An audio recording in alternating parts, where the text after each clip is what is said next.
আসসালামু আলাইকুম। পৃথিবীর যে যে প্রান্ত থেকে শুনছেন এবং দেখছেন সবাইকে শুভেচ্ছা জানাচ্ছি।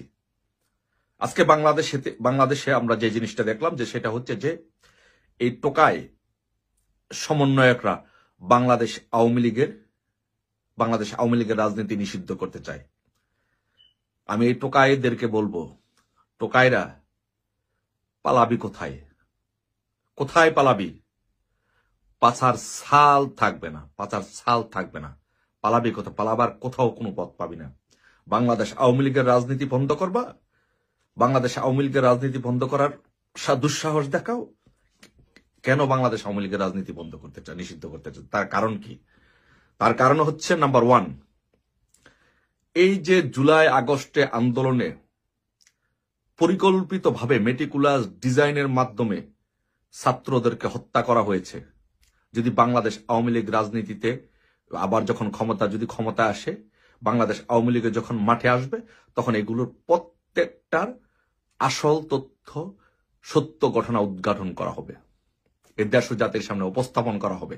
অলরেডি দেশ ও জাতি বুঝে গেছে যে এই জুলাই আগস্টে ছাত্রদেরকে মেটিকুলাস ডিজাইনের মাধ্যমে কারা হত্যা করেছে। আর আওয়ামী লীগ যখন মাঠে আসবে, তখন এগুলো দেশ ও জাতির সামনে উপস্থাপন হবে, প্রমাণিত হবে। এই জন্য এরা আওয়ামী লীগের রাজনীতি নিষিদ্ধ করতে চায়। আওয়ামী লীগের রাজনীতি নিষিদ্ধ করবা, পাছার ছাল থাকবে না। আবার আপনারা দেখেন যে যদি আওয়ামী লীগ যদি ক্ষমতায় আসে, আওয়ামী লীগ যদি মাঠে আসে, তার এই যে সমন্বয়কারীরা 2 দিন আগে যারা রাস্তা টোকাই ছিল, ভাত খাইতে পারতো না, আজকে তারা বাড়ি দামি দামি ব্র্যান্ডের কাপড় পরে বেড়াচ্ছে, হেলিকপ্টারে করে ত্রাণ দিতে যাচ্ছে, হেলিকপ্টারে করে জানাজা যাচ্ছে। এই যে রাজকীয় জীবনযাপন করছে, এই যে দুর্নীতি করছে, সেই দুর্নীতি দেশ ও জাতির সামনে উপস্থাপন করা হবে। অলরেডি ওদের পীর, ওদের বাপ, ওরা যারা গুরু মানে, ওদের বাপ অলরেডি ইলিয়াস বলেছে যে আসিফ নজরুল 1000 কোটি টাকা বাংলাদেশ থেকে লুটপাট করেছে, দুর্নীতি করেছে।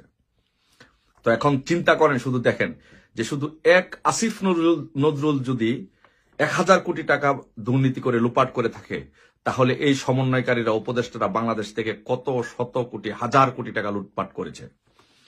এই লুটপাটের চিত্র দেশবাসীর সামনে উপস্থাপন করা হবে।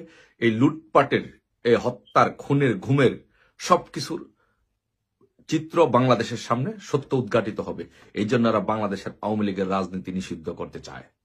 কিন্তু রাজনীতি কি নিষিদ্ধ করতে পারবা? বরং নিজে পালাবার পথ পাবে না।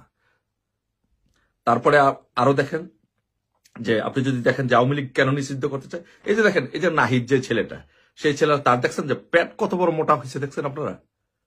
দুর্নীতি করে টাকা, ওর বাপ ছিল, এর বাপ এটা মানে পিডাফাইল, ওর বাপ। ওরা দুর্নীতি করে পেট মোটা করে দেশে বিদেশে টাকা পাচার করে ব্যবসা বাণিজ্য করে, এই যে আপনারা দেখেছেন কিছুদিন আগে যে খবর এসছে যে আসিফ মাহমুদ, স্থানীয় সরকার মন্ত্রণালয়ের উপদেষ্টা, তারপরে কি পরিমাণ দুর্নীতি করেছে, কি পরিমাণ সুপারিশ করেছে, চাঁদাবাজি করেছে। আপনারা দেখেছেন যে ওয়াসাতে 150 জনকে এই সমন্বয়কারীদের সুপারিশের মাধ্যমে চাকরি দেওয়া হয়েছে। এই যে দেশ ও জাতির সামনে প্রতারণা করা হয়েছে, দেশকে আজকে প্রতারিত করছে। এই জন্য দেশ ও জাতি আজকে তাদের কাছ থেকে দূরে সরে গেছে। আজকে তুমি হাসনাত ডাক দাও, ওই শালা টোকায় হাসনাত এখন ডাক দে, তোর বাপারে যে রাজুতে আয়। তোর কোন বাপ এখন রাজুতে আয় দেখ, তোর কোন বাপ এখন রাজুতে আসবে না।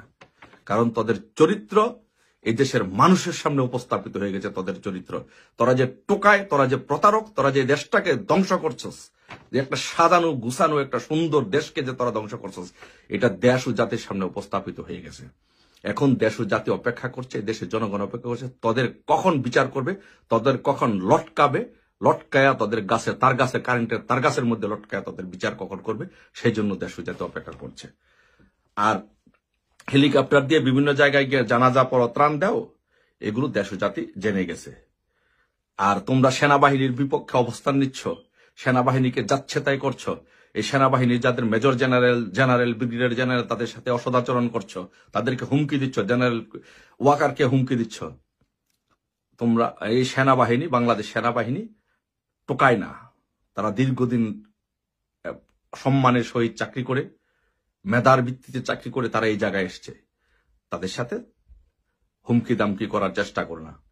আর প্রিয় সেনাবাহিনীকে বলবো, বাংলাদেশ সেনাবাহিনীকে বলবো যে আপনারা আপনাদের যে ইউনিফর্ম, সেই ইউনিফর্মটা আপনারা, এটা বাংলাদেশের মুক্তিযুদ্ধের প্রতিচ্ছবি হচ্ছে আপনাদের যে ইউনিফর্ম, সেটা আপনারা সেই ইউনিফর্মটাকে, ইউনিফর্মের সম্মান আপনারা রক্ষা করবেন। আপনাদের ইউনিফর্ম হচ্ছে আমাদের দেশের স্বাধীনতার স্বাক্ষর।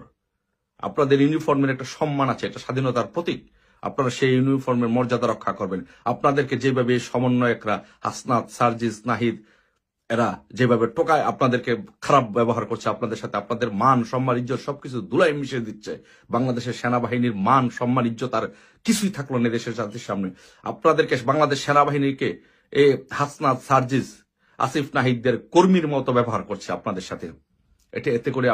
এতে করে বাংলাদেশের মান সম্মান ধুলাই মিশে যাচ্ছে, বাংলাদেশের ইজ্জত নষ্ট হচ্ছে, সম্মান নষ্ট হচ্ছে, সেনাবাহিনীর গৌরব উজ্জ্বল ভবিষ্যৎ নষ্ট হচ্ছে, ঐতিহ্য নষ্ট হচ্ছে। তাই আপনাদেরকে বলবো, এই টোকাইদেরকে, এই টোকাই হাসিফ, নাহিদ, সজীব, হাসনাত, মাহফুজ, এদেরকে গ্রেপ্তার করুন। এরা টোকাই, এদেরকে গ্রেপ্তার করুন। এরা একটা বাংলাদেশকে ধ্বংস করে দিয়েছে, এরা সেনাবাহিনীকে ধ্বংস করে দিয়েছে, এরা ওয়াকারকে ওরা ধ্বংস করে দিয়েছে। ওদেরকে ইনকিলাব করে দেন, এই টোকাইগুলোকে ইনকিলাব করে দেন। এই টোকাইগুলো বাংলাদেশে থাকার কোনো অধিকার রাখে না। এরা বাংলাদেশের, এরা পাকিস্তানের প্রেতাত্মা। এদেরকে ইনকিলাব করে পাকিস্তান পাঠিয়ে দিন। পাশাপাশি আমি বাংলাদেশের আমার সমস্ত আওয়ামী লীগের নেতাকর্মীদেরকে বলবো, আওয়ামী লীগের নেতাদেরকে বলবো, আপনারা আপনাদের প্রত্যেক নেতাকর্মী আপনাদের নিজেদের সক্ষমতা দেখান। সেনাবাহিনী আপনাদের পাশে দাঁড়াবে। এই টোকাইদের দিন শেষ। শেখ হাসিনার বাংলাদেশ, এই টোকাইরা বাংলাদেশের বিপক্ষে অবস্থান নিয়েছে। বাংলাদেশের প্রত্যেকটি আওয়ামী লীগের নেতাদেরকে বলবো, যার যার এলাকা কনস্টিটিউয়েন্সিতে যারা নেতৃত্ব দিতে চান, যারা নেতাকর্মী আছেন, যারা এমপি মন্ত্রী আছেন, সকলকে বলবো যার যার এলাকার মধ্যে আপনারা আপনাদের অবস্থানের জানান দেন। ইনশাল্লাহ আপনারা আপনাদের অবস্থান তুলে ধরুন। ইনশাল্লাহ এই টোকাইদের বাংলাদেশের মাটি থেকে বিতাড়িত করা হবে। পাছার চামড়া